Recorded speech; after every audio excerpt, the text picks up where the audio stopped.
Clara Whitmore ran through the dark garden with her shoes in her hand and her heart slamming against her ribs. Behind her, the music from the ballroom still drifted through the open doors, but she did not look back. She had less than an hour before her uncle noticed she was gone, and by then she needed to be far away from London. Only 3 hours earlier, she had been standing against the wall of that same ballroom, invisible in a borrowed gray dress, when a tall man with steady eyes had crossed the entire room just to speak to her. His name was Julian Hartley, the Duke of Camden, though he did not introduce himself with his title. He simply asked her name, and when she gave it, he smiled as if she had told him something rare and valuable. "You are not dancing," he said. "No one has asked me," Clara replied, and immediately regretted how honest she sounded. "Then I am asking you now." She should have refused. A duke did not dance with a woman whose gown had been mended twice and whose family owed money to half the merchants in the county. But something about the way he looked at her, as though she were the only interesting person in a room full of jewels and titles, made her forget every warning her aunt had given her about men like him. They danced twice. Then they walked along the edge of the garden, where the lanterns cast soft gold light over the roses, and they talked as if they had known each other for years instead of minutes. He told her about his childhood spent mostly alone in a large cold house, about the responsibilities that pressed on him now that his father was gone. She told him about her parents, both dead of fever when she was 12, and the uncle who had taken her in only because it looked respectable to do so. "You speak of him carefully," Julian said. "He is not a cruel man," Clara answered, though her voice caught slightly. "He is only a man with debts, and I am a convenient way to pay them." Julian stopped walking. "What do you mean?" She had already said more than she intended. She shook her head and smiled, the way she had learned to smile when a question came too close to the truth. "It means nothing." "Tell me more about your horses. You said you keep 4. He let the subject go, though his eyes stayed thoughtful for the rest of the evening. By the time the orchestra played its final piece, something had shifted between them, something neither of them could name but both of them felt. He asked if he might call on her the next day. She said yes, and for one bright moment, she believed it might actually happen. Then her uncle found her. Edmund Gray pulled her aside near the refreshment table, his fingers digging into her arm hard enough to bruise. His face was pale and slick with sweat, and his eyes had the wild, cornered look of a man who had run out of options. "We are leaving," he said, "tonight." "Leaving? Uncle, the Duke has asked to call on me tomorrow. Do you understand what that means?" "It means nothing if we are both in a debtor's prison by morning." He glanced around the room as if expecting men to appear from the shadows. "I made a mistake, Clara, a large one. Marsh will not wait any longer for his money, and I do not have it. If we stay in London, he will have us arrested, or worse." Clara's stomach turned cold. She had heard the name Marsh before, always spoken in a hushed and frightened voice. He was not a man who forgave debts. He was not a man who forgot slights. "What did you do?" she whispered. "There is no time for that." Edmund's grip tightened. "Go to the carriage, now. If you make a scene, if you tell anyone where we are going, you will destroy us both. Do you understand me?" She did not understand, not fully, not that night. She only understood that her uncle was terrified, and when a man like Edmund Gray was terrified, he became dangerous in ways she could not predict. So she went. She left the ballroom without a word to anyone, slipped out through the garden doors, and ran across the wet grass toward the waiting carriage, her borrowed shoes forgotten on the marble floor behind her. She did not know, as the carriage pulled away into the night, that she was already carrying 2 lives inside her that would tie her to that ballroom forever. The journey out of London took 3 days, moving from one small inn to another, always paying in cash, always leaving before dawn. Edmund would not explain where they were going or why, only that they needed to be somewhere no one would think to look. Clara asked no more questions. She had learned long ago that questions only made him angrier, and anger made him careless with his hands. They settled at last in a village called Thornfield, more than 100 miles from London, in a small stone cottage at the edge of a farm that Edmund claimed belonged to a cousin. Within a month, he had gambled away nearly everything they had brought with them. Within 2 months he was gone, slipping away in the night just as he had once forced Clara to slip away from the ball, leaving her a single note that said only that he was sorry and that she would be better off without him. She never saw him again. By then, Clara already suspected what her body had been trying to tell her for weeks. A physician in the next village confirmed it on a gray morning in early winter. She was going to have a child, and given the timing, there was no question of who the father was. She sat alone in the small cottage that night, one hand pressed against her stomach, and allowed herself to cry for exactly 1 hour. Then she wiped her face, lit a fire, and began to plan. She could not go back to London. Even if her uncle's debts had somehow vanished, she could not arrive at a Duke's door unmarried and with child, not without destroying both their reputations and giving Julian Hartley a scandal instead of a wife. She had no proof of what happened between them beyond her own word, and she had learned enough about the world to know whose word would be believed. So she made a choice. She would stay in Thornfield. She would call herself a widow, a common enough story that no one questioned it. She would raise her child alone, quietly, respectably, and she would never speak the name Hartley again, not even to herself. She did not yet know there would be 2 children instead of 1. The twins were born on a stormy night in early summer, delivered by the village midwife with only a frightened neighbor girl to help. Clara named the first one Henry, for no particular reason except that she liked the sound of it, and the second one Peter, after her own father. From the very first days, she could see how different they were. Henry cried loudly and fought against being swaddled, as if the world had already offended him. Peter watched everything with quiet, careful eyes, as if he were already trying to understand it. Word spread through Thornfield that the young widow at the edge of the Miller farm had given birth to twin boys.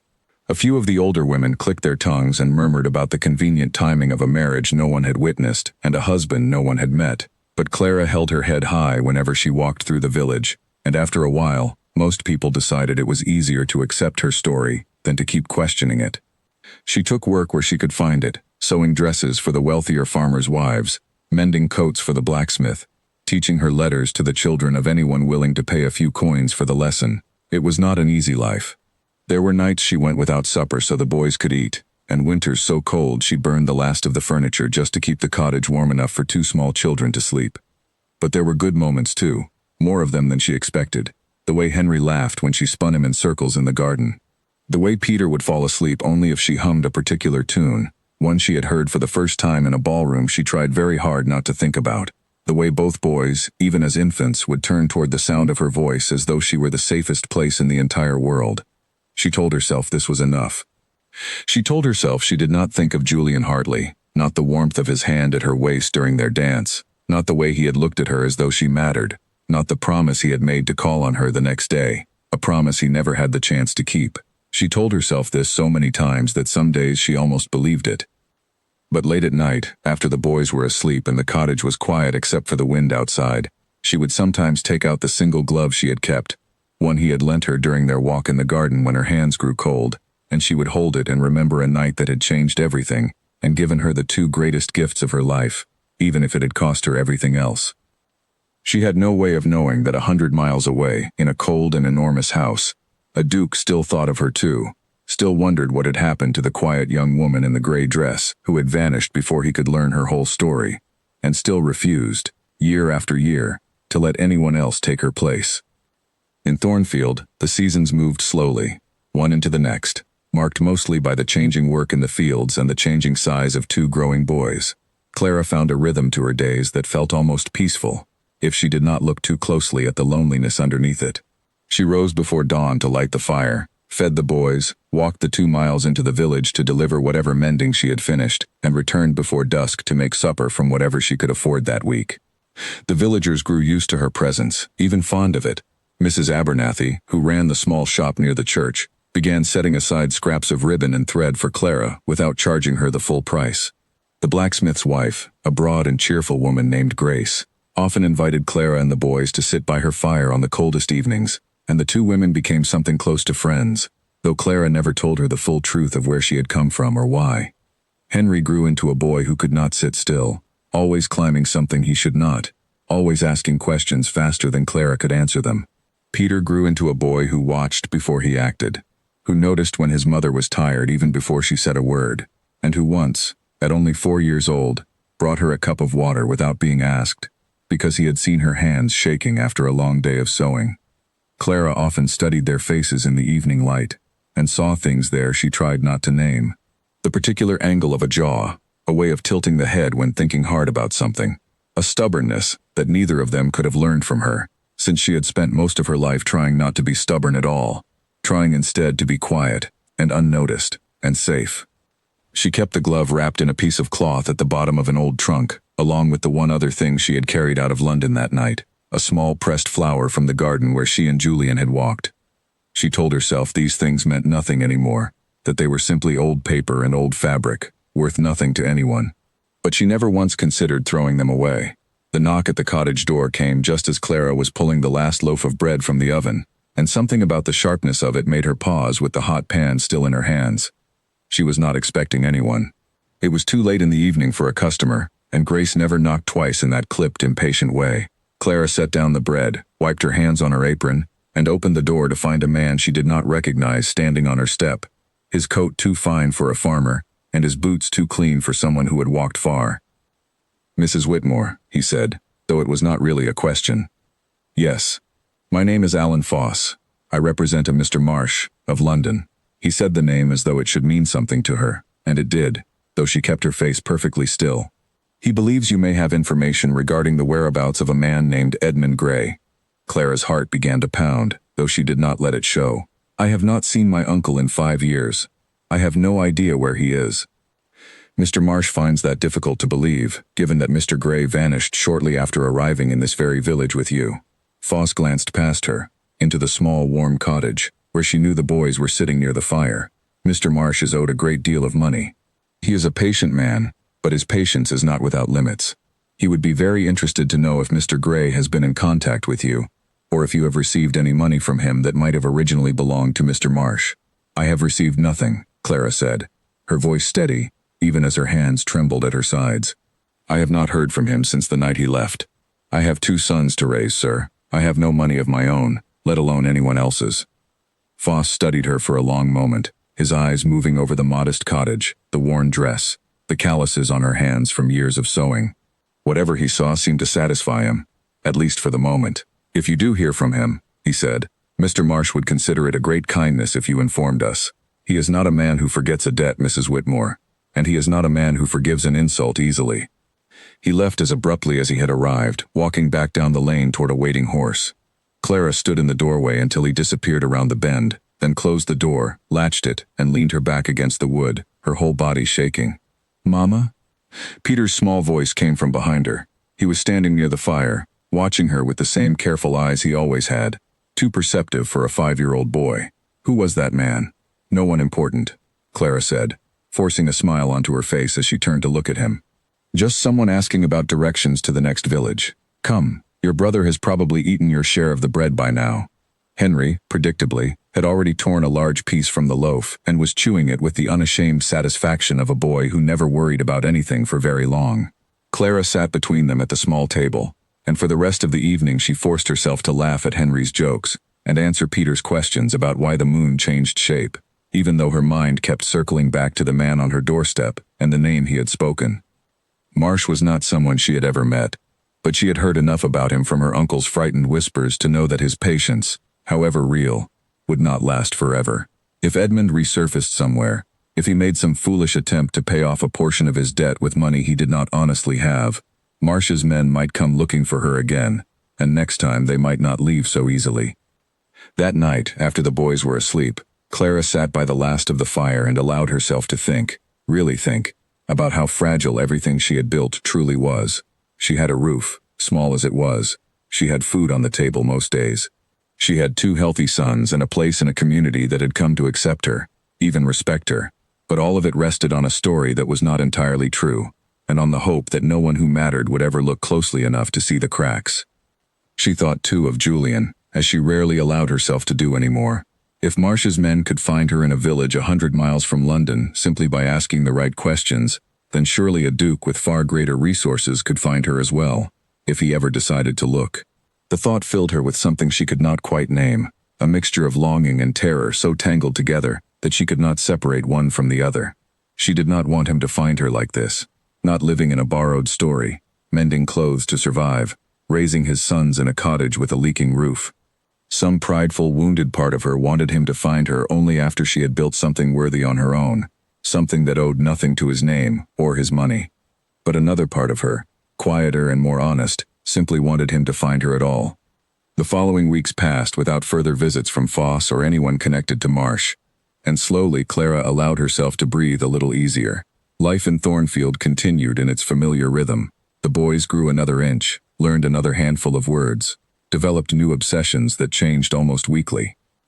Henry became fascinated with the blacksmith's work and spent every spare moment at the forge, watching sparks fly and begging to be allowed to hold the hammer. Peter discovered a love of books, borrowing whatever the village schoolmaster would lend him, reading by candlelight long after he should have been asleep. Clara took on more sewing work as her reputation grew, eventually earning enough to patch the worst of the roof and buy proper winter coats for both boys, instead of the mended hand-me-downs they had worn the year before. It was not wealth, not by any measure, but it was stability, and after years of uncertainty, stability felt like the greatest luxury she had ever known. Then, on a cold afternoon in late autumn, a different kind of visitor arrived at her door. His name was Charles Denny, a widower who owned a modest but successful farm on the other side of the village, and he had been finding excuses to speak with Clara for several months, lingering after church services, offering to carry her basket when their paths crossed at the market. He was not unkind. He was, if anything, painfully earnest, standing on her doorstep with his hat in his hands and his cheeks red from more than just the cold. "Mrs. Whitmore," he said, "I know it is forward of me to call without invitation, but I have been thinking, and I believe it would be a sensible arrangement for us both, given our circumstances, if you would consider becoming my wife." Clara stood in the doorway, momentarily too surprised to answer. Charles pressed on before she could gather her thoughts. "I have a good farm, a solid house, more room than I know what to do with, since my wife passed. Your boys would want for nothing, and I would treat them as my own, I give you my word on that." It was, by any practical measure, a good offer, a safe offer, the kind of offer a sensible widow raising 2 sons alone should accept without hesitation, and Clara knew it. She thought of the leaking roof, the winters spent counting every log of firewood, the fear that had visited her doorstep only weeks earlier, in the shape of a well-dressed stranger asking questions she could not safely answer. But when she opened her mouth to respond, the only face she could see was not Charles Denny's earnest, hopeful one. It was a different face entirely, one she had spent 5 years trying and failing to forget. "Mr. Denny," she said gently, "I am deeply grateful for your kindness, and for the respect you have shown my sons, but I cannot accept your offer. I do not think it would be fair to either of us." Disappointment flickered across his face, though he accepted her answer with more grace than she expected. "If you ever change your mind," he said, "the offer will remain open." She thanked him and closed the door, then stood alone in the quiet cottage, wondering, not for the first time, whether she had just made a foolish decision in the name of a memory that would never come back to claim her. The next morning, Clara walked to Grace's forge with a basket of mending balanced on her hip, still turning Charles Denny's proposal over in her mind. Grace took one look at her face and set down the shirt she had been hemming. "You look like a woman who has just refused something," Grace said. "Charles Denny asked me to marry him." Grace let out a short laugh, then quickly covered her mouth when she saw Clara was not laughing with her. "You said no." "I said no." "Clara," Grace set her sewing aside entirely now, giving her full attention. "I do not say this to be unkind, but you have 2 boys and a roof that leaks every spring. Charles Denny is not a handsome man, and he is not an exciting one, but he is a good one, and a good, dull husband is worth more than most women ever get offered." "I know what he is worth," Clara said quietly. "I simply could not do it." "Why not?" Clara looked down at the basket in her hands, at the familiar rough wool she had been paid to mend, and did not answer for a long moment. "There was someone once," she finally admitted, the closest she had ever come to speaking the truth aloud to another living soul in Thornfield. "Before I came here, it did not end the way it should have. I do not think I ever really let it end at all." Grace did not press further, though her eyes were full of questions. She simply reached over and squeezed Clara's hand once, firmly, the way one friend comforts another without needing every detail. "Well," she said, "I hope whoever he was worth turning down a good farm and a warm house for." Clara thought about that question the entire walk home, and she did not have an honest answer, only a feeling in her chest that refused to let go no matter how many years passed or how sensible it would have been to release it. Winter arrived early that year, harsher than any Clara had known since coming to Thornfield. Snow piled against the cottage walls, and she spent long nights awake listening to the wind, worried the roof would finally give way under the weight of it. Henry, now old enough to notice his mother's worry even if he could not name it, began quietly gathering fallen branches on his walks to the forge, dragging them home to add to the woodpile without being asked. Peter, for his part, took to reading aloud to his brother by the fire, stretching out whatever books he could borrow to fill the long, cold evenings, his voice steady and serious, in a way that made Clara's chest ache with pride and worry in equal measure. There were nights that winter when Clara went to bed hungry so the boys would not have to, telling them she had already eaten her share earlier in the day. There were nights she sat by the fire long after they were asleep, mending by candlelight until her eyes burned, because a merchant's wife in the next village had offered good money for a rushed order of curtains and Clara could not afford to refuse the work. But there were bright moments too, threaded through the hardship like light through a cracked window.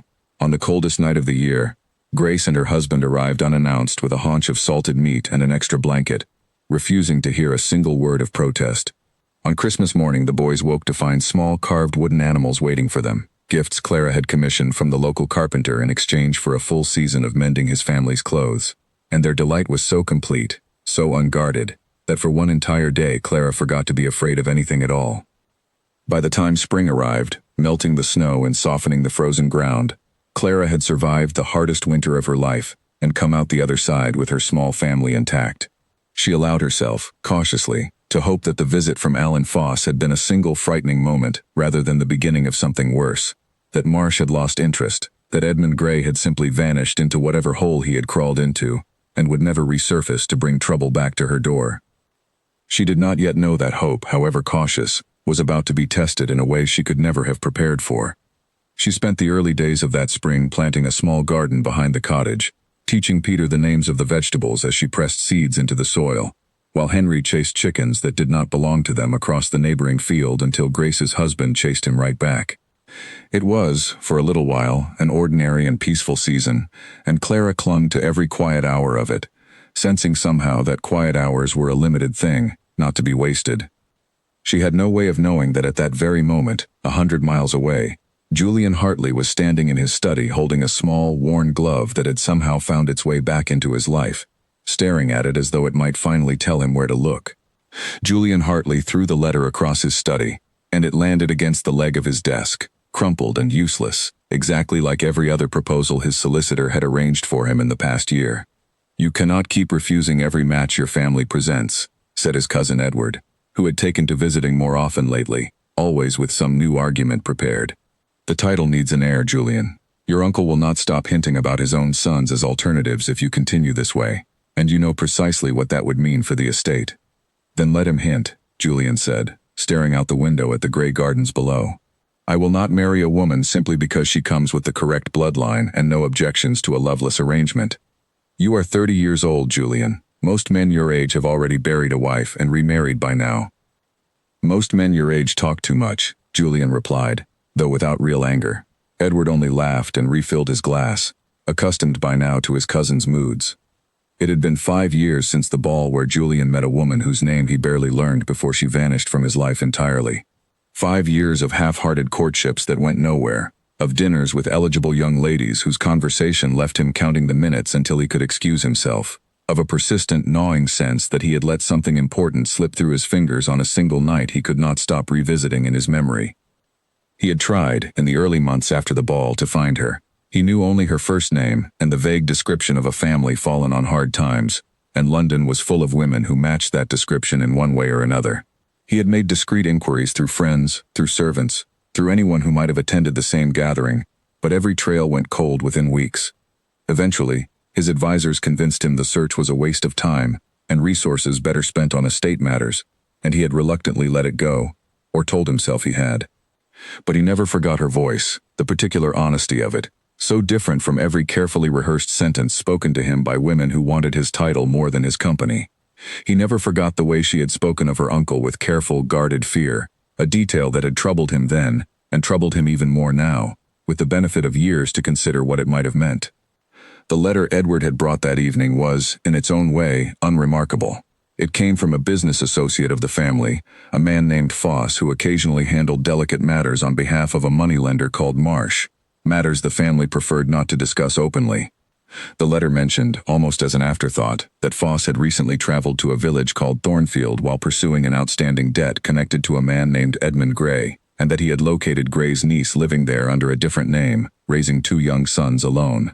Julian read the letter 3 times before the significance of it fully settled into his chest. Gray. He remembered the name now, though it took him a long moment to place it. The woman from the ball had never spoken it directly, Not that he could recall. But there had been a conversation, hadn't there? About an uncle, about debts, about a man whose desperation frightened her. He closed his eyes and tried to summon every detail of that night, details he had turned over so many times in the years since, that he sometimes doubted his own memory of them. "Edward," he said slowly, "do you still have contact with Foss?" "I can find him, yes." "Why?" Julian did not answer immediately. He crossed to his desk, opened the bottom drawer, and removed a small object he had kept there for 5 years, without ever quite admitting to himself why. A lady's glove, pale gray, slightly too fine for the modest dress its owner had worn. He had found it in the garden the morning after the ball, caught on a low branch near the roses, and something had stopped him from ever giving it away or throwing it out. "I want to know everything Foss learned in Thornfield," Julian said. "Every detail. Her name, her situation, the boys, all of it."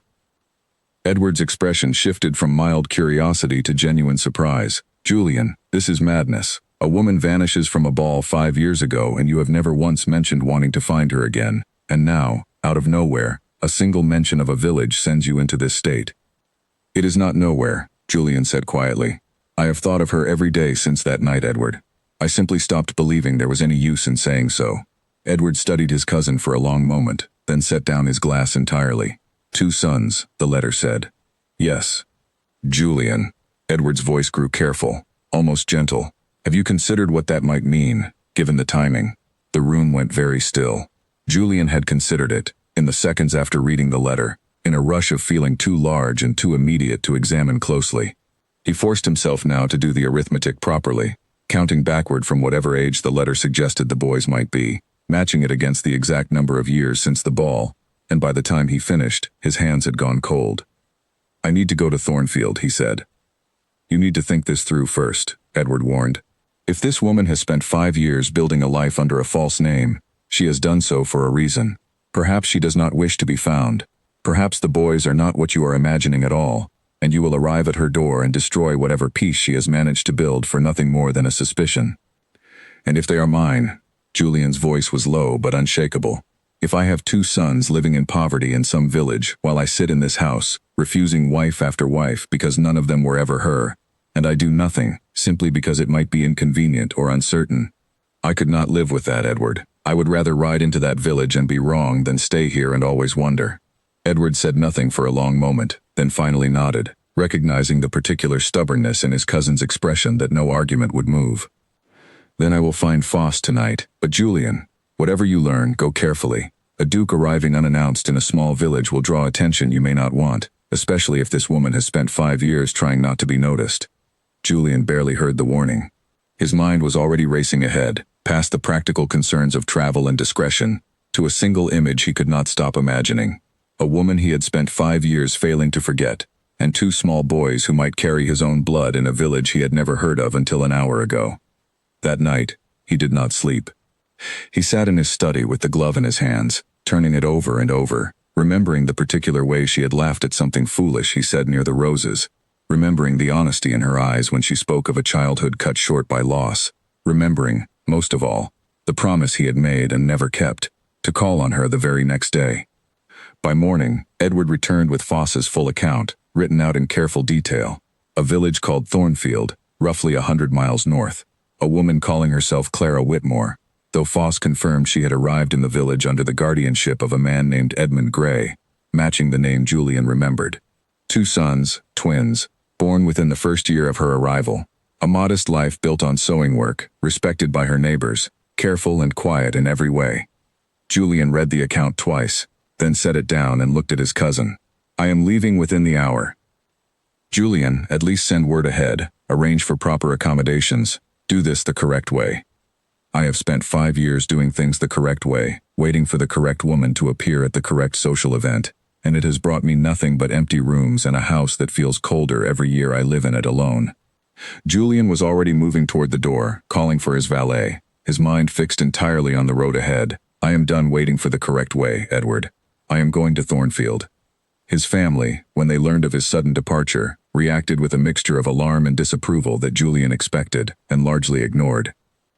His uncle sent a letter warning that such impulsive behavior reflected poorly on the family name. His aunt suggested, not for the first time, that perhaps a season of quiet reflection at the country estate would serve him better than chasing after a woman he had known for a single evening 5 years earlier. Julian read both letters, folded them carefully, and set them aside without responding to either. He traveled with only Edward and 2 servants, moving as quickly as the roads and the weather allowed, stopping only when the horses required rest. Each mile brought a fresh wave of uncertainty. What if Foss's information was wrong, and the woman in Thornfield was not her at all, merely another Clara with another set of circumstances that happened to align by coincidence?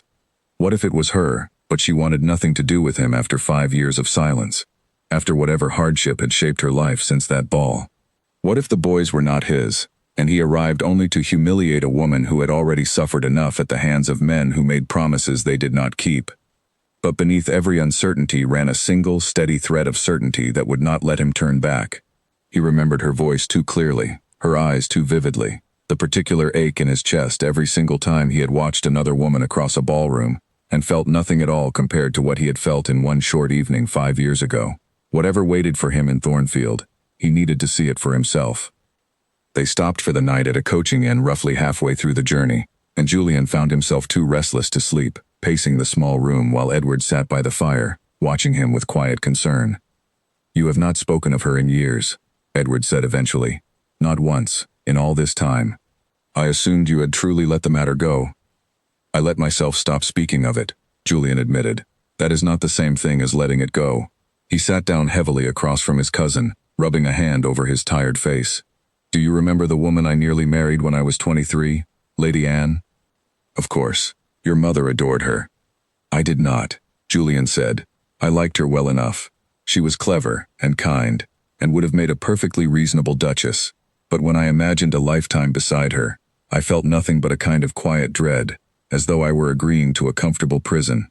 I ended the courtship, and my mother did not speak to me for a month." He stared into the fire. "Every match since has felt the same way, comfortable, reasonable, and utterly without feeling. And this woman, this Clara Whitmore, felt different. I spoke to her for perhaps 2 hours, Edward. I do not know her favorite color, or her opinion on politics, or 1,000 other things a man is meant to know before he marries. But in those 2 hours, I felt more alive than I have in the 5 years since. I have tried to explain it to myself 100 different ways, and I have never managed to make it sound sensible. I only know it was true." Edward was quiet for a long moment. "And if the boys are not yours?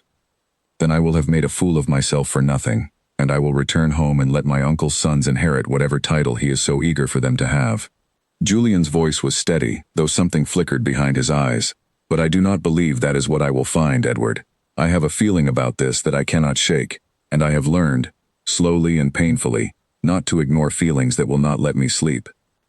They rode out again before dawn, and Julian used the long hours on the road to press Foss's written account into memory, turning over every detail as though it might reveal something new on the 10th reading that had escaped him on the first. He noted the description of the cottage at the edge of a farm, small and modest, the mention of a leaking roof that Foss had observed with the careless eye of a man cataloging a debtor's assets, rather than seeing a woman raising 2 children alone in difficult conditions.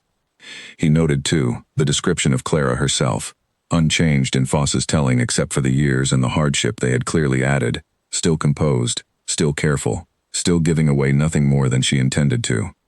It struck Julian, reading it again, how much courage it must have taken to build an entire life out of nothing, in a village where she knew no one, with 2 infants depending on her and no family left to help.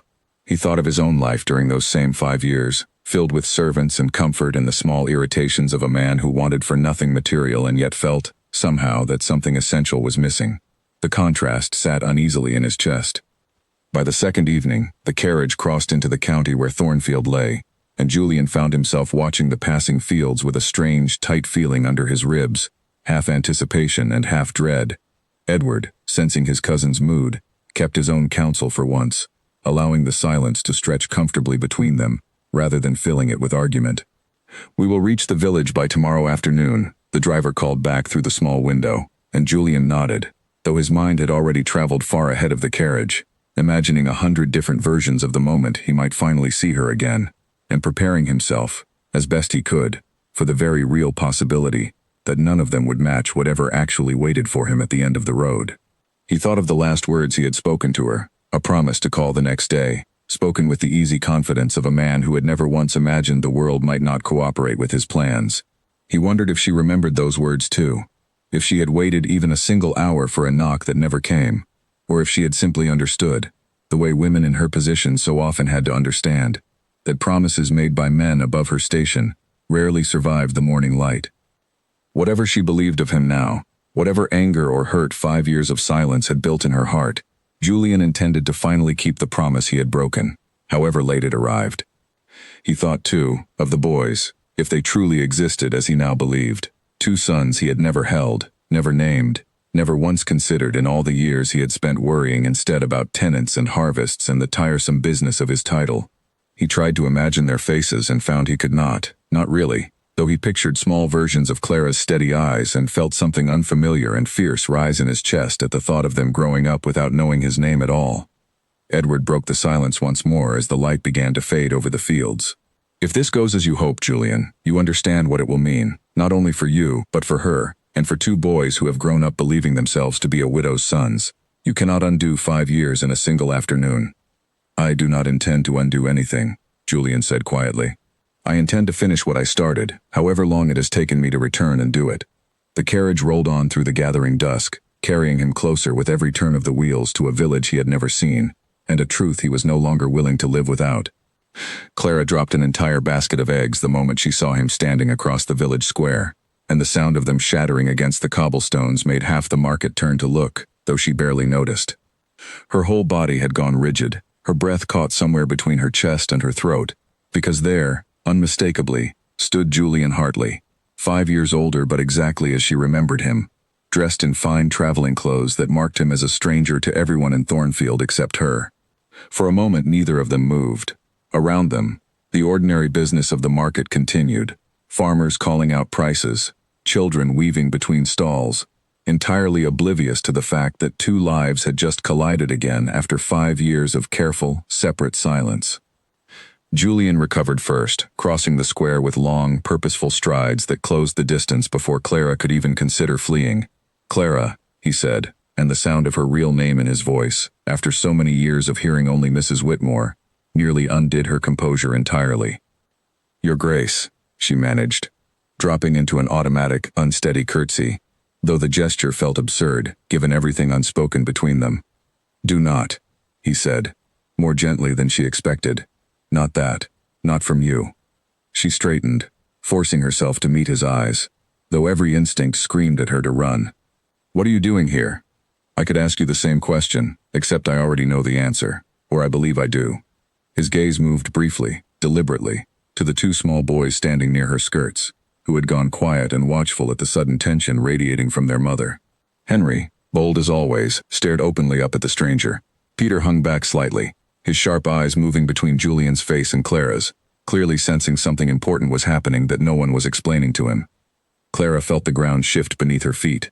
"They are not what you think," she said quickly, too quickly, the lie clumsy and obvious even to her own ears. "Clara," Julian's voice was quiet but unwavering, "I have spent 5 years trying to forget a single evening I could not stop thinking about. I did not travel 100 miles on a rumor to be told a lie I can see through simply by looking at that boy's face."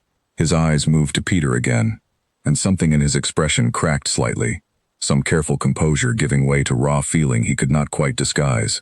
"Tell me the truth, please." Around them, a few villagers had begun to notice the strange scene unfolding, a finely dressed stranger speaking with unusual intensity to the widow Whitmore in the middle of the market.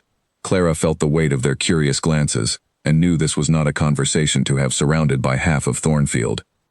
"Not here," she said, her voice barely above a whisper. "Please, not here."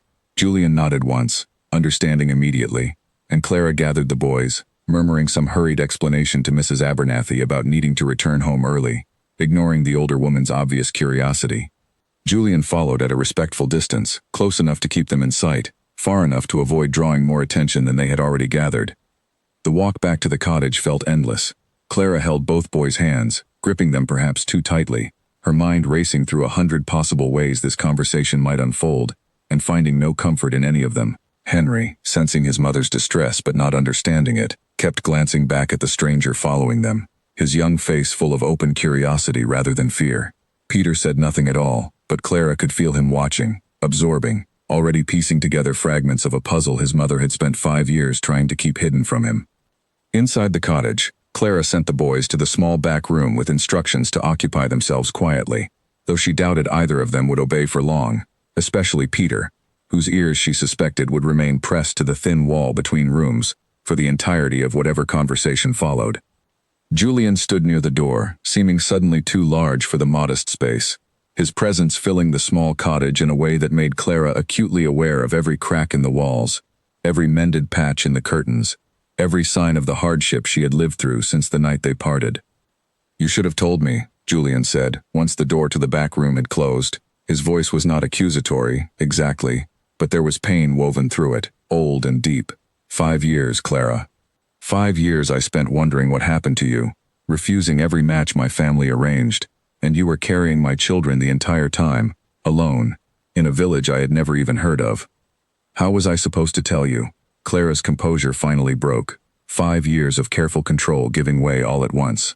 You vanished from my life the same night I vanished from yours, except I had nowhere to send a letter, no name beyond a title I did not even know how to properly address, and no reputation left to protect once my uncle's debts caught up with us.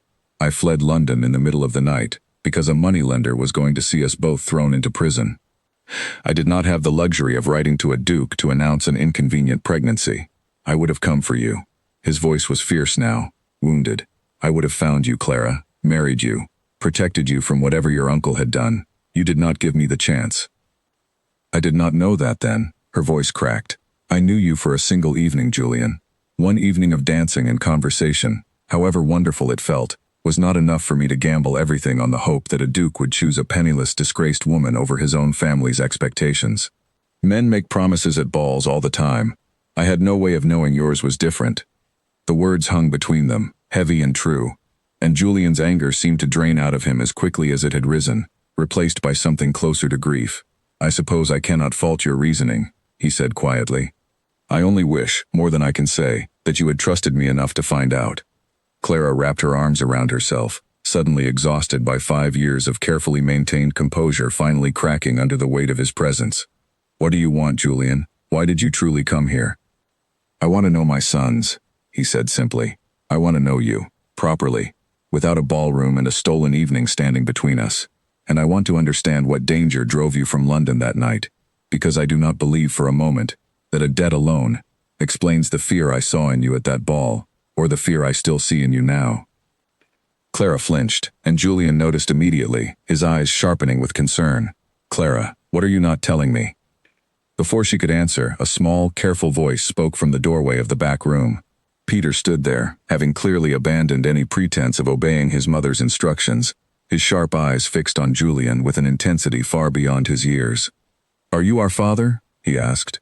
The question landed in the small cottage like a stone dropped into still water, ripples spreading outward, impossible to take back. Clara's breath caught. Julian went very still, his eyes moving from the boy's steady gaze to Clara's stricken face and back again. Peter, Clara started, but the boy did not look away from Julian, waiting for an answer with the patient, unshakable focus that had always set him apart from his brother. Julian crossed the room slowly, kneeling down so he was closer to the boy's height, studying his face with an expression Clara had never seen on him before, something raw and unguarded, and entirely without the careful composure of a duke. Yes, Julian said quietly. I believe I am. Henry appeared in the doorway behind his brother now, drawn by the sound of voices, his eyes widening as he took in the scene before him. Our father is a duke? He asked, with far less gravity than his brother, more open delight than caution, already imagining, Clara suspected, all the exciting things that title might mean for a boy who dreamed constantly of adventure. Henry, Clara said weakly, though she had no idea what she meant to follow it with. Julian looked between the two boys, something breaking open in his chest that he had not expected. 5 years of imagined children finally given real faces, real voices, real questions he did not yet know how to answer. I am, he said to Henry, his voice thick with an emotion he made no attempt to hide. And I am sorry it has taken me this long to find you both. Clara watched the scene unfold with her heart in her throat, torn between the overwhelming relief of no longer carrying this secret entirely alone, and the sharp, cold fear of everything that discovery now put at risk. Marsh's man had already found her once, asking careful questions about her uncle's debts. If word spread that a duke had claimed 2 sons in a small village, that kind of attention would not stay contained for long. And Clara understood, with a certainty that chilled her, that danger she had spent 5 years trying to outrun might finally be catching up with all of them at once. "Julian," she said, once the boys had finally been coaxed back to their small room with the promise of speaking more in the morning, "you cannot simply announce yourself in the middle of Thornfield. There are things you do not understand, people who may take a great interest in the fact that you have found us." "What people?" His attention sharpened immediately, the earlier softness giving way to something more alert. "Clara, tell me what you are afraid of." She hesitated, old habits of silence warring with the exhaustion of carrying a secret alone for so long. "A man called Marsh," she finally admitted. "My uncle owed him a great deal of money before we ever left London. His representative found me here, more than a year ago, asking whether Edmund had contacted me, whether I had received any money that might belong to him. I told him I had nothing and he left, but I do not believe men like that simply forget." Julian's jaw tightened. "Marsh, I know the name. He has a poor reputation among men who lend money to those with poor judgment and worse luck." He studied her carefully. "Has he approached you since?" "No, but I have always known it was only a matter of time before something forced the question again." Clara wrapped her arms tighter around herself. "And now a duke arrives in the village, asking after me by name, and anyone watching closely will wonder why. It will not take much for that curiosity to reach the wrong ears." "Then I will make certain it does not," Julian said, with a quiet firmness that left no room for argument. "I did not come here to bring you more danger, Clara. Whatever protection my name and my resources can offer, they are yours now, and the boys as well. I intend to see that Marsh, or anyone else who thinks to threaten you, understands precisely what that protection means." Clara wanted, desperately, to believe him. 5 years of careful self-reliance made it difficult to simply hand her fear over to another person, even one who claimed, so earnestly, to want to carry it for her. "You cannot fix everything simply by wishing it fixed, Julian. This is not a ballroom, and I am no longer the same woman you danced with there. I know that," he said softly. "I do not expect you to be, but I am asking you to let me try. Clara, let me be something more than a memory you kept locked in a trunk somewhere, and let our sons know their father as something more than an absence they never understood." She did not answer immediately, and Julian did not press her further, seeming to understand that some decisions could not be rushed, however urgent the circumstances surrounding them. He took a small room at the village inn that night rather than intrude further on her cottage, though he made her promise, before he left, that she would send word immediately if anyone connected to Marsh appeared again. Word of the stranger's arrival spread through Thornfield with predictable speed. By the following morning, half the village had constructed some version of the story, ranging from wildly inaccurate to uncomfortably close to the truth, and Clara found herself the subject of curious glances everywhere she walked. Grace, at least, came to her directly rather than whispering behind her back, arriving at the cottage before Clara had even finished her morning tasks. "Well," Grace said, settling herself at the small table without waiting for an invitation, "I believe you have some explaining to do." Clara sighed and sat down across from her, too tired to maintain the careful fictions she had kept for so long, at least with the one friend who had earned better than that. "His name is Julian Hartley," she said quietly. "He is the boy's father." Grace's eyebrows rose, though to her credit she did not look nearly as shocked as Clara expected. "I always wondered," she admitted. "No offense meant, Clara, but a poor widow does not usually carry herself the way you do, nor teach her sons their letters as carefully as you have, nor keep a lady's glove wrapped in cloth at the bottom of a trunk, which I happened to notice once when you asked me to fetch something for you, and did not think I would look closely." Despite everything, Clara found herself almost laughing. "You never said anything." "It was not my business to say anything, until you decided to tell me yourself." Grace reached across the table and took her hand. "Whatever happens now, Clara, you are not alone in this village. Whatever this duke intends, and whatever danger follows him here, you have people who care what happens to you and those boys." The words steadied Clara more than she expected, a reminder that the life she had built in Thornfield, however fragile it sometimes felt, was real, and rooted in genuine care, rather than the careful performance she had maintained for so long. Whatever Julian's arrival meant for her future, she was no longer facing it with the same isolation that had defined her first years in the village. The scream cut through the afternoon so sharply that Clara dropped the shirt she had been mending, and ran before her mind fully understood what her body already knew. Something had happened to one of the boys. She found Henry at the edge of the mill pond, soaked through and shivering, with Peter kneeling beside him, pale and shaking, and a stranger she did not recognize standing a short distance away, watching with an expression that made her blood run cold before he had said a single word. "He fell in," Peter said, his voice unsteady in a way Clara had rarely heard from her normally composed son. "I pulled him out, Mama, but he hit his head on the rocks first, and that man just stood there. He did not help at all, he only watched." Clara dropped to her knees beside Henry, checking the small gash above his temple with hands that trembled despite her attempt at calm. The cut was not deep, though it had bled enough to frighten both boys badly, and Henry, though pale and crying now that the immediate danger had passed, seemed otherwise unharmed. "You will be all right," she murmured, pressing her sleeve against the wound to slow the bleeding. "You will be all right, my love. I have you." Only once she was certain Henry's injury was not serious did Clara turn her attention to the stranger, who had made no move to leave despite the commotion. He was a thin man with sharp, calculating eyes, dressed plainly but not poorly, and something about his stillness during the entire crisis struck her as deliberate rather than simply careless. "Who are you?" she demanded. "Why did you not help my son?" "My apologies, madam," the man said, in a tone that carried no genuine apology at all. "I did not realize the boy was in true danger until it was already resolved. I was more occupied, if I am honest, with confirming something else entirely." His eyes moved deliberately over Henry's face, then Peter's, lingering in a way that made Clara's skin crawl. Remarkable, the resemblance. "To the Duke of Camden, I mean. I had heard rumors, of course, but seeing it with my own eyes is quite another matter." Clara's blood turned to ice. "I do not know what you are talking about." "I think you do." The man's smile did not reach his eyes. "My employer will be very interested to learn that the Duke of Camden has fathered 2 sons with the niece of a man who still owes him a very significant sum of money. Such information, properly used, could be worth a great deal more than the original debt, don't you think? A duke would pay handsomely to keep such a scandal quiet, or perhaps he would pay handsomely to ensure certain claims about his sons never reach the wrong ears at all." "Are you threatening my children?" Clara's voice shook with a fury she had rarely allowed herself to feel so openly. "I am simply stating facts, madam. What Mr. Marsh chooses to do with those facts is entirely his own decision." He touched the brim of his hat in a mockery of politeness and turned to leave, pausing only once to add, "Perhaps you should encourage the Duke to settle your uncle's debt in full, and quickly.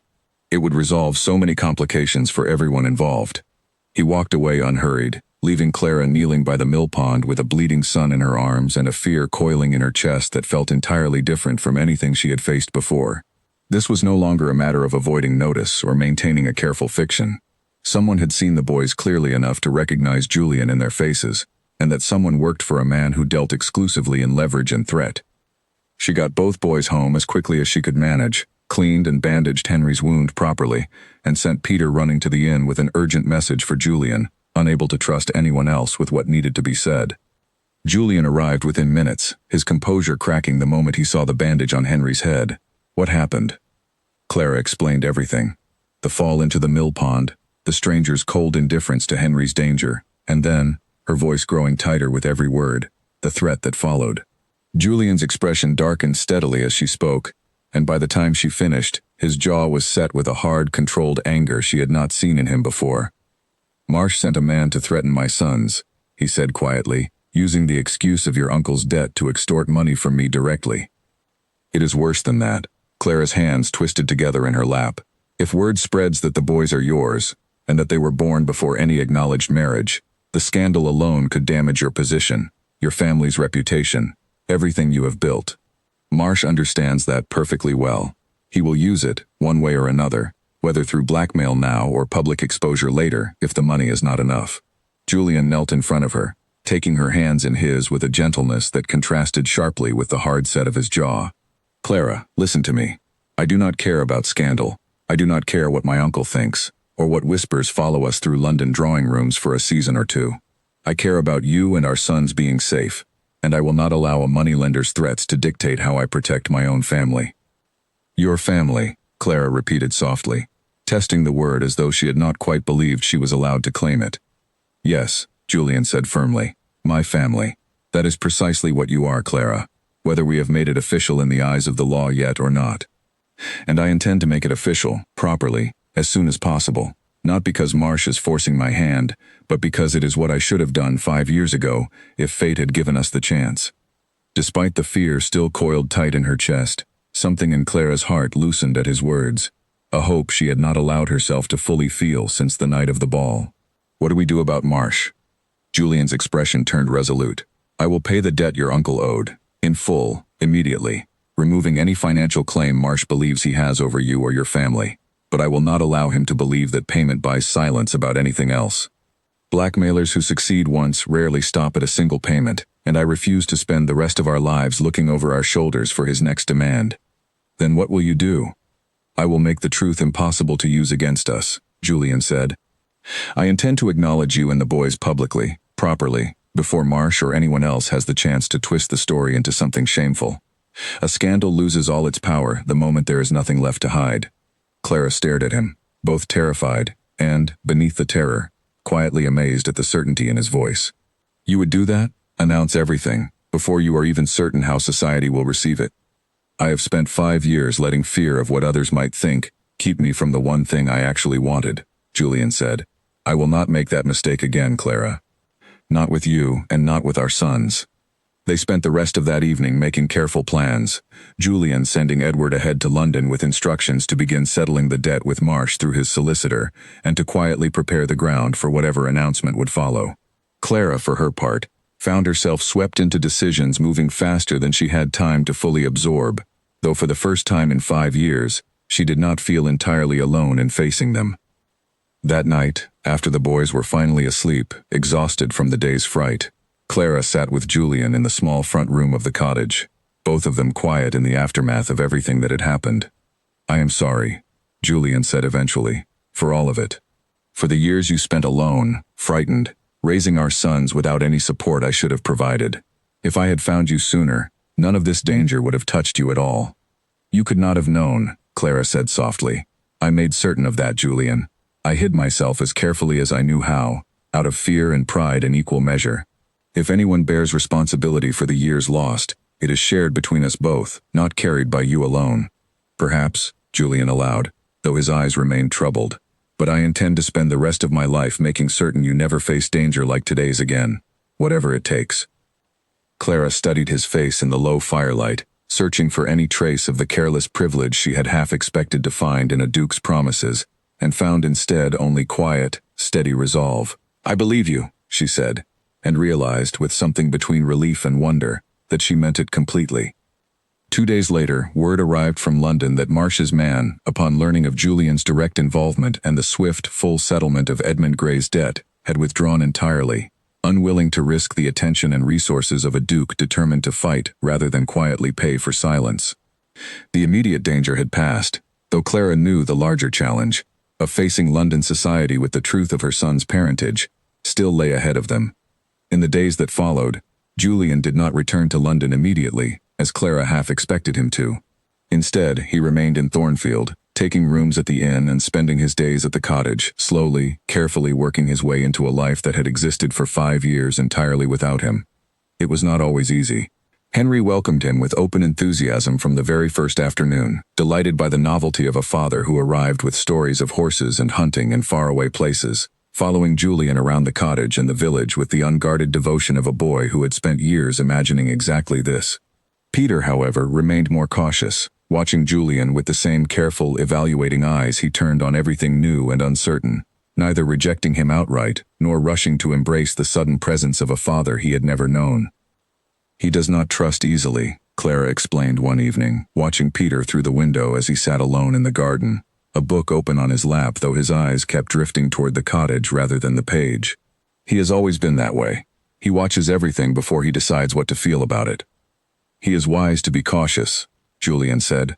I am a stranger who appeared in his life with very little warning, claiming a place I have not yet earned. I do not expect him to simply hand me his trust because I share his blood. Over the following days, Julian made a quiet, patient effort with Peter that Clara watched with growing tenderness. He did not push or perform enthusiasm the boy clearly did not share. Instead, he asked what Peter was reading, listened seriously to his answers, brought him a small book of maps from the county town that sparked, for the first time, genuine interest rather than polite tolerance. Slowly, carefully, something began to shift between them. Not trust exactly, not yet, but the beginning of something that might grow into it given enough time. Grace, watching the transformation from her usual perch near the forge, remarked to Clara one afternoon that she had never seen a duke behave less like the stories suggested dukes were supposed to behave. "He mucked out the chicken coop yesterday," she said, with open astonishment. "A duke, Clara, up to his elbows in straw and feathers because Henry asked him to help." "He is trying," Clara admitted. "I do not think he entirely knows how, but he is trying." It was during this same week that a letter arrived from Edward, updating Julian on the situation in London. Marsh, upon receiving full payment of Edmund Gray's debt along with a carefully worded letter from Julian's solicitor making clear the consequences of any further attempts at extortion, had apparently decided the matter was no longer worth pursuing. His man had been recalled, and no further threats had surfaced. But Edward's letter carried a second piece of news that troubled Julian far more than the resolution of the debt. Word of his sudden departure to a small village, and rumors regarding the reason for it, had already begun circulating through London's more fashionable drawing rooms. His uncle had written twice, demanding explanation. A gossip sheet had printed a vague but pointed reference to the Duke of Camden's mysterious rural retreat, speculating about everything from a secret illness to a hidden mistress. "They will learn the truth eventually," Julian said, reading the letter aloud to Clara that evening after the boys had gone to bed. "I would rather they learn it from me, stated plainly and without shame, than piece it together from rumor and gossip that grows more distorted with every retelling." Clara felt her stomach tighten with old, familiar fear. "Julian, once this becomes known, there is no taking it back. Every drawing room in London will know that I was your mistress before I was ever your wife, that our sons were born before any marriage existed between us. There will be women who refuse to receive me. There will be whispers that follow the boys their entire lives, however grand their eventual position." "There will be some of that," Julian agreed, not bothering to soften the truth. "I will not pretend otherwise. But there will also be an end to hiding, Clara, an end to fear that a stranger at the mill pond might use our sons as a weapon against us. I would rather face a season of unkind whispers with you and our children safely acknowledged than spend the rest of our lives protecting a secret that grows more dangerous the longer it survives." Clara considered his words for a long moment, turning them over against 5 years of careful, exhausting concealment. "I am afraid," she admitted quietly. "Not for myself so much anymore. I have grown used to being looked at with suspicion, but for Henry and Peter. I do not want them to carry shame that is not theirs to carry." "They will not carry it alone," Julian said, taking her hand firmly in his. "I intend to stand beside them, publicly and without hesitation, every single time anyone dares to suggest they should feel ashamed of how they came into this world. A father's love, openly given, carries more weight than a season of gossip, Clara. I intend to prove that to both of them, and to you." It was the certainty in his voice, more than the words themselves, that finally settled something in Clara's chest that had been unsettled for 5 long years. She had spent so much time protecting herself and her sons through careful invisibility, through a life built on a story that was not entirely true, that she had almost forgotten what it felt like to imagine a future built on truth instead, however difficult that truth might be to face. "Then let us face it together," she said, and meant every word of it. That night, once the fire had burned low and the cottage had settled into the particular quiet of a house with sleeping children in it, Julian lingered a while longer than usual, reluctant to return to his rented room at the inn. He sat across from Clara at the small table, watching her in the dim light with an expression she found difficult to read. "What is it?" she asked. "I am simply trying to memorize this," he admitted. "This room, this quiet, the sound of the boys breathing through the wall. I missed 5 years of exactly this, and I do not intend to take a single evening of it for granted again, however small it seems." Clara felt her eyes sting unexpectedly, and she looked down at her hands rather than let him see it. "It is not much of a life to memorize, Julian. A leaking roof and mended curtains. It is the only life that has ever felt like it mattered," he said quietly, and the simple honesty of it stayed with her long after he had finally said goodnight and walked back down the dark lane toward the village, leaving her alone with her thoughts, and, for the first time in years, something that felt dangerously close to genuine hope. The carriage that arrived outside the Camden townhouse 3 weeks later carried a very different Clara Whitmore than the young woman who had once fled through a garden in a borrowed gray dress. She wore fine traveling clothes Julian had insisted on providing, though she had argued against the expense until he pointed out, with quiet amusement, that a duke's family did not typically arrive in London wearing mended hand-me-downs. Beside her sat Henry, practically vibrating with excitement at his first glimpse of the city, and Peter, quieter but no less alert, watching every new sight with careful, absorbing attention. Julian met them at the door himself rather than waiting inside, an unusual gesture that did not go unnoticed by the assembled household staff, who had never seen their master greet arriving guests with such open eagerness. He lifted Henry directly out of the carriage, spinning him once despite the boy being nearly too old for such treatment, then knelt to greet Peter at eye level, offering his hand formally, man to man, a gesture that earned him the ghost of a smile from his more reserved son. "Welcome home," Julian said, offering Clara his arm as they climbed the front steps together, and though the word home still felt strange and uncertain on her tongue, something in her chest settled slightly at the sound of it. The following days passed in a blur of preparation.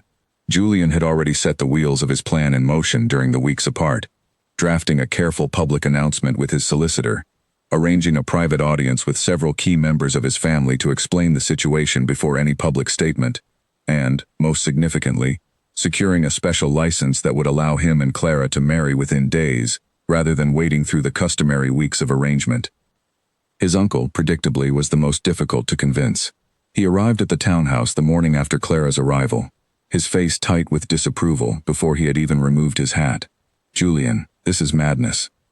Marrying a woman with 2 children already born, acknowledging them as your own before society, inviting exactly the kind of scandal our family has spent generations avoiding. The scandal exists whether I acknowledge them or not," Julian said calmly, though Clara, standing nearby, could hear the steel beneath his composed tone. "The only choice remaining to me is whether I face it honestly, as a man taking responsibility for his own sons, or whether I hide behind excuses and let gossip write a far uglier version of the truth." "And the boy's legitimacy? Their claim to inheritance? Have you considered the legal complications of children born before any marriage existed?" "I have consulted my solicitor extensively," Julian replied. "There are provisions, properly managed, that will secure their position adequately, particularly once Clara and I are married, and I formally acknowledge them as my sons before witnesses. It will not be a simple, uncomplicated inheritance, I grant you that. But it will be a secure one, and that is what matters to me." His uncle studied him for a long moment, then turned his attention to Clara, who met his gaze without flinching despite the weight of his obvious judgment. "And you, madam? Do you understand what you are asking this family to accept?" "I am not asking your family to accept anything," Clara said steadily. "I am simply the mother of your nephew's sons, and I intend to raise them with honesty rather than shame, whether your family chooses to extend its welcome or not. That choice belongs entirely to you." Something in her calm, unflinching response seemed to catch the older man off guard, and though he did not soften entirely, his tone lost some of its earlier hostility. "You have more spine than most of the young women who have paraded through this house hoping to catch my nephew's attention," he said, almost grudgingly. "Perhaps that counts for something." It was not warm approval, but it was, Clara understood, the beginning of something better than outright rejection, and she would take what small victories she could find. The wedding itself was a quiet affair, held within the week at a small chapel attended only by close family and a handful of trusted friends, including Edward, who stood as Julian's witness, with an expression of genuine relief that his cousin had finally found the settled happiness he had spent 5 years chasing. Clara wore a simple gown of pale blue, far from the grand affair society might have expected of a duke's wedding, though Julian assured her repeatedly that he cared nothing for grandeur, only for the fact that she was finally, truly, becoming his wife. Henry served as an enthusiastic, if occasionally distracted, participant in the small ceremony, while Peter stood solemnly beside his mother, having been asked, at his own quiet request, to formally give her away since no other family remained to perform the role. Clara had cried at the request, unable to help herself, and Peter had simply taken her hand and told her, with the same careful seriousness he brought to everything, that he intended to do the job properly. The public announcement followed 2 days later, published in careful, measured language that Julian had spent hours perfecting with his solicitor. It stated plainly that the Duke of Camden had married Clara Whitmore and that their 2 sons, Henry and Peter, born prior to the marriage under circumstances the family did not intend to hide or apologize for, were formally acknowledged as his own, with full legal provisions made to secure their position and inheritance. The reaction, as Julian had warned, was mixed. Several prominent families sent notes of congratulation that felt more obligatory than genuine. A handful of the more rigid dowagers of society made their disapproval known through pointed absences from any gathering where Clara might be present. But there were also, to Clara's quiet surprise, a number of unexpectedly warm responses. From families who had faced their own private scandals and understood better than most the courage required to face public judgment honestly, rather than hide behind polite fiction. Lady Anne, the woman Julian had once nearly married, sent perhaps the most surprising note of all, a brief but genuinely kind letter wishing them happiness, and noting, with dry humor, that she had always suspected Julian was waiting for someone who made his eyes light up the way hers never had, and that she was glad, in the end, that he had found her. The first true test of their new life came several weeks later, at a grand ball hosted by one of London's most prominent families, an event Clara could not avoid attending without appearing to hide, and one she dreaded more than she admitted to Julian. Walking into that glittering ballroom, feeling every curious and judgmental eye turned toward her, brought back memories of the very first ball where this entire story had begun, 5 years and a lifetime of hardship earlier. But this time, she did not stand alone against the wall in a borrowed dress, invisible and unnoticed. This time, Julian's hand rested firmly at her waist as they entered together, and when the first cold, appraising glances came her way, he simply drew her onto the dance floor without hesitation, dancing with her in full view of everyone who might have preferred to see her shamed into a corner instead. "You do not need to prove anything to these people," Clara murmured as they moved through the steps of the dance, achingly aware of the eyes still following them. "I am not doing this for them," Julian said, his eyes never leaving hers. "I am doing this because 5 years ago, I danced with you exactly like this, and I was too much a coward, or perhaps simply too naive, to understand what I was truly holding in my arms. I do not intend to make that mistake twice, in front of anyone who cares to watch." Slowly, as the evening wore on, Clara noticed the tide beginning to shift, subtly but unmistakably. A few of the more open-minded matrons approached to offer genuine, if cautious, conversation. A young mother, noticing Clara's evident nervousness, mentioned quietly that she too had faced whispers early in her own marriage, and that such things, given enough time and evident happiness, tended to fade more quickly than one feared. By the end of the night, Clara found herself, if not entirely embraced by society, at least no longer treated as an object of open scorn, a small but meaningful victory she had not dared to hope for. Months passed, and the family settled into a rhythm that felt, to Clara's quiet astonishment, genuinely happy. Henry thrived in his new world, delighting in riding lessons and the enormous stables Julian kept, making fast friends with every stable hand and gardener on the estate through sheer force of enthusiastic charm. Peter, given access to a library larger than anything he had ever imagined, spent hours absorbed in books on history and geography, and slowly, carefully, began allowing Julian into that private world as well, the two of them spending long afternoons discussing maps and ancient battles with growing ease between them. Julian's uncle, watching the boys grow more confident and settled with each passing month, eventually offered something close to genuine warmth, particularly after Peter, with characteristic seriousness, asked him detailed questions about the family history that flattered the old man's considerable pride in the Camden lineage. Even the coldest corners of society, in time, grew accustomed to the sight of the Duke and Duchess of Camden, evidently devoted to one another and their 2 remarkable sons, and the scandal that had once seemed so threatening gradually faded into little more than an old, half-remembered story. On a quiet evening nearly a year after their wedding, Clara stood on the balcony of the townhouse, watching the boys chase each other across the garden below in the fading summer light, Henry's laughter carrying up through the warm evening air, while Peter attempted, with limited success, to maintain his dignity while being thoroughly outrun by his brother. Julian joined her there, wrapping an arm around her waist and following her gaze down to their sons. "Do you remember," he said quietly, "the promise I made you, that first night at the ball, to call on you the very next day?" "I remember," Clara said softly. "I have thought, many times, about all the years that promise went unkept, and how much pain and hardship you faced, because I failed to find you sooner." His arms tightened gently around her. "I cannot undo those years, Clara, however much I wish I could, but I intend to spend every day I have left keeping every promise I make to you from this moment forward, starting with this one. You will never again face anything alone that I have the power to stand beside you for." Clara turned in his arms to look up at him, 5 years of fear and hardship and careful, lonely survival finally giving way to something steady and whole and entirely her own. "That is a promise I believe you will keep," she said. Earlier that same week, a letter had arrived from Grace, filled with village news and the particular warmth of an old friend who had never once treated Clara differently for the grand title she now carried. Grace wrote of the forge, of her own growing children, and closed with a line that had stayed with Clara for days afterward, that she always knew, from the very first winter, that Clara carried herself like a woman meant for more than a leaking cottage roof, and that she was glad the world had finally caught up to what Grace had seen all along. Clara had written back immediately, insisting that Grace and her family visit the estate that summer, unwilling to let the friendship that had carried her through the hardest years fade simply because her circumstances had changed.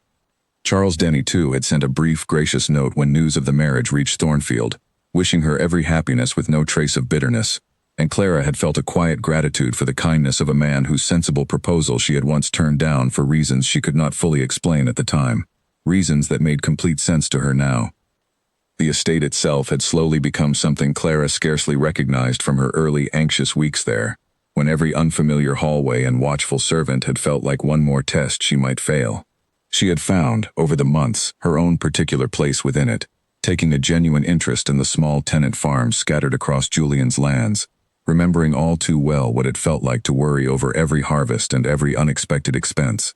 She began quietly arranging support for families facing hardship, careful never to make the assistance feel like charity dispensed from above, but rather the practical help of someone who understood exactly what that hardship demanded.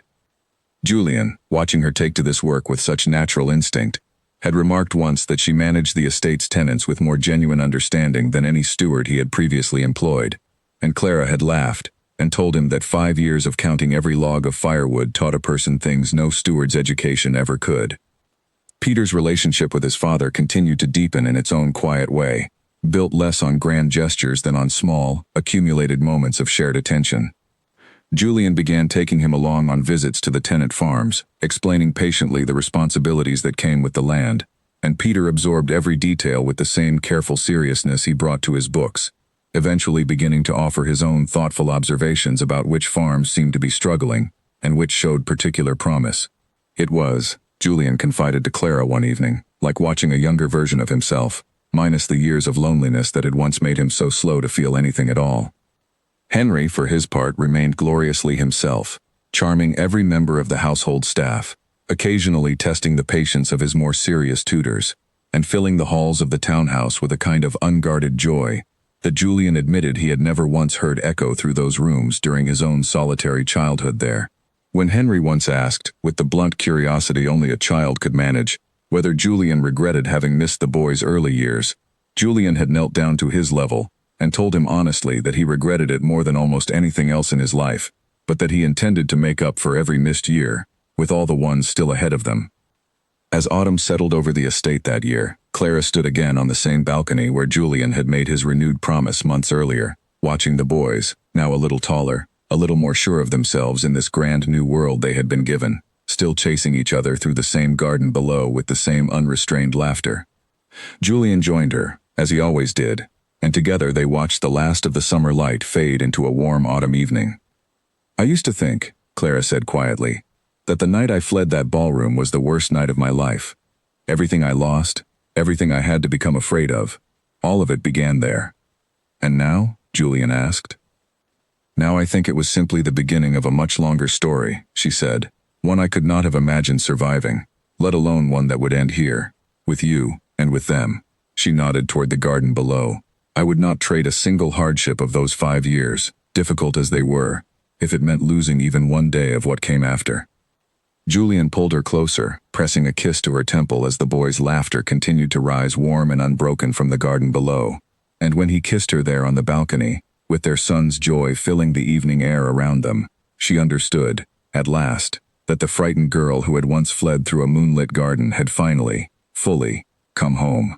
A carriage bearing an unfamiliar crest rolled up the drive of the Camden estate on a cold spring morning 3 years after the wedding, and Clara felt an old, familiar tightness return to her chest the moment she saw it from the nursery window, where she had been helping the youngest member of the family, a daughter born the previous autumn and named Grace, after the friend who had never once judged Clara for the life she had built in Thornfield, learned to stack a small tower of wooden blocks. She was not expecting visitors, and unexpected visitors had rarely brought good news in her experience. She handed the baby to her nurse and made her way downstairs just as Julian emerged from his study, equally curious about the arrival. The man who stepped down from the carriage was older than Clara remembered, his once neat clothes now worn and ill-fitting, his face lined with years that looked far harder than the passage of time alone could explain. It took her a long moment to recognize him, and when she did, her breath caught sharply. "Uncle Edmund," she said. Edmund Gray stood uncertainly at the base of the front steps, twisting his hat in his hands with the same nervous gesture she remembered from the night he had forced her to flee London so many years earlier. He looked, more than anything, like a man who expected to be turned away and had already resigned himself to it before the door ever opened. "Clara," he said, his voice rough, "I did not know if you would see me. I would understand entirely if you refused." Julian moved instinctively closer to Clara's side, his expression carefully neutral but watchful, ready to intervene the moment his wife showed any sign of distress. Clara, however, found herself studying her uncle with something more complicated than the anger she might have expected to feel. He looked so diminished, so far from the desperate, frightened man who had once dragged her out of a ballroom in the middle of the night, that pity crept in alongside whatever resentment still lingered. "Come inside," she said finally. "It is cold, and whatever you have to say deserves more than a doorstep conversation." They sat together in the drawing room, Julian remaining close but allowing Clara to lead the conversation, while Edmund perched uncomfortably on the edge of his chair, looking entirely out of place amid the estate's quiet grandeur. "I heard of your marriage some years ago," Edmund said, once the initial awkwardness had settled into something more manageable. "I did not dare approach then. I did not think I had any right to intrude on whatever happiness you had found, not after what my debts and my cowardice cost you." He paused, gathering himself. "I have spent the years since trying, in my own small way, to become a man worth forgiving, though I know that is not something I can simply demand from you." "Where have you been?" Clara asked, curiosity outweighing, for the moment, whatever lingering hurt remained. "Working, mostly. Honest work, for the first time in longer than I care to admit. A merchant in Bristol took me on as a clerk, more out of pity than confidence in my abilities, and I have spent 5 years proving to him, and to myself, that I could manage a simple ledger without ruining everything I touched." He looked down at his worn hands. "It does not undo what I did to you, Clara. Fleeing London in the night, dragging you into hiding, leaving you alone and pregnant in a village I chose without any thought for your safety. I think of it more often than you might imagine, and I have never found a way to forgive myself for it, whether or not you ever choose to." Clara sat quietly for a long moment, turning his words over against the weight of everything they represented, the fear, the hardship, the years of careful hiding. All of it had grown, in some strange way, from the desperate choices this diminished, sorrowful man had made in a single terrified night. "I am not certain forgiveness comes easily," she said honestly. "You cost me a great deal, Uncle Edmund. Years I can never fully reclaim. Fear I carried long after any real danger had passed. I do not think I can simply set that aside because you have arrived at my door looking sorry for it." "I do not ask you to," Edmund said quickly. "I only wanted you to know that I am sorry, truly and completely, and that whatever life you have found since, however far removed from anything I could have given you, brings me more relief than you likely believe possible for a man like me." Julian, who had remained silent through most of the exchange, finally spoke. "What do you intend to do now, Mr. Gray?" "Nothing that requires anything further from either of you," Edmund said quickly, as though anticipating suspicion. "I have a position in Bristol, modest but honest, and I do not intend to ask you for money or assistance of any kind. I came only to see, with my own eyes, that Clara was safe and well, and to say the words I should have said years ago, whatever they are worth now." Clara studied her uncle for a long moment, weighing the careful honesty of his words against the memory of a night that had changed the entire course of her life. Forgiveness, she realized, was not a single decision made in a single afternoon, but she found, watching this diminished, sincere man before her, that she no longer carried the same sharp anger she might have expected. "You may write to me," she said finally, "if you wish. I cannot promise more than that, not yet, perhaps not for some time. But I do not intend to close the door entirely, Uncle Edmund. We are, after all, the only family the other has left, beyond the one I have built here." Relief passed visibly across Edmund's tired face, and for the first time since his arrival, something like genuine warmth touched his expression. "That is more than I hoped for," he said quietly. "Thank you, Clara." He did not stay long after that, understanding perhaps that too much presumption on a single visit would undo whatever fragile bridge had just been built between them. Julian saw him to his carriage personally, exchanging a few quiet words Clara could not hear, and when he returned to the drawing room, he found her standing at the window, watching the carriage disappear down the long drive. "Are you all right?" he asked, coming to stand beside her. "I think so," Clara said slowly. "It is strange, seeing him again after everything. I expected to feel only anger, but mostly I simply feel tired, the way one feels after finally setting down something heavy they have carried a very long way." Julian wrapped an arm around her shoulders, and together they watched the carriage grow smaller in the distance, until it disappeared entirely around the bend in the drive. That evening, as the family gathered for supper, Henry, now old enough to ask sharp questions about the mysterious visitor, wanted to know exactly who the strange man had been, and why his mother had looked so troubled afterward. Clara considered how much truth an 8-year-old boy could reasonably absorb, then decided, as she had decided so many times since Julian's return to her life, that honesty, carefully offered, served her sons better than careful fictions ever had. "That was my uncle," she said. "A long time ago, before either of you were born, he made some very serious mistakes that caused our family a great deal of hardship. He came today to apologize for them. Did you forgive him?" Peter asked, ever thoughtful, watching his mother's face carefully for the answer. "I am not certain yet," Clara admitted.